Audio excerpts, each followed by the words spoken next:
بسم الله الرحمن الرحیم. په دې ویډیو کې د اوریکل ټي ان جي او لیوان جي ډیټابیسونو ترمنځ کمپټیبلیټي ترسره کیږي.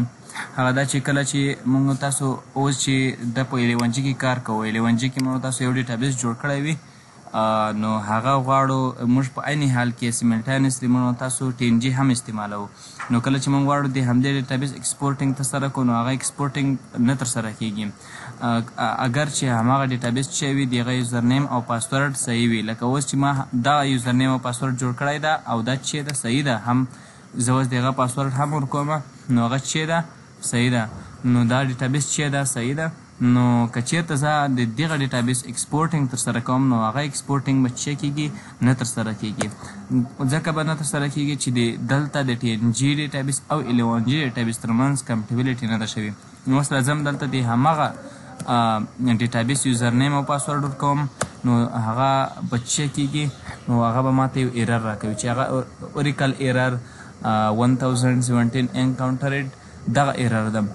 دغه ایرر چې دا د ټي ان جي او لیوان جي ډیټابیسونو د کمپټیبلیټي د نشتون په مقابل کې راکوي. نو د دې لپاره چې د دوی کمپټیبلیټي ترسره کوو، نو راځو د سی ډرایو ته راځو، چېرته چې موږ تاسو ټي ان جي او لیوان جي انسټال کړی وي یا ډیولپر سوټ مو چېرته انسټال کړی وي، هماغه ځای ته راځو.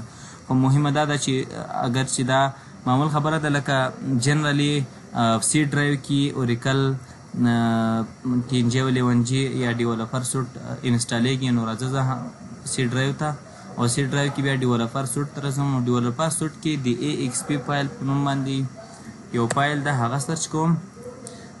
دا ځکه د دوی ترمنځ دغه ایشو رامنځته کېږي چې اے ایکس پی فایل چې ده په یو نوم باندې ده، نو کله چې ټي ان جي هغه په عین حال کې ټي ان جي هم هغه اکسس کوي په یو نوم باندې، او لیوان جي هم اکسس کوي، نو دوی ترمنځ کمپیوژن رامنځته کېږي، نو بالاخره ایرر ورکوي. دغه د اے ایکس پی فایل ده، دا زه رینیم کوم او دې ته مطلب یو بل نوم ورکوم 1 مې دا مې رینیم کو.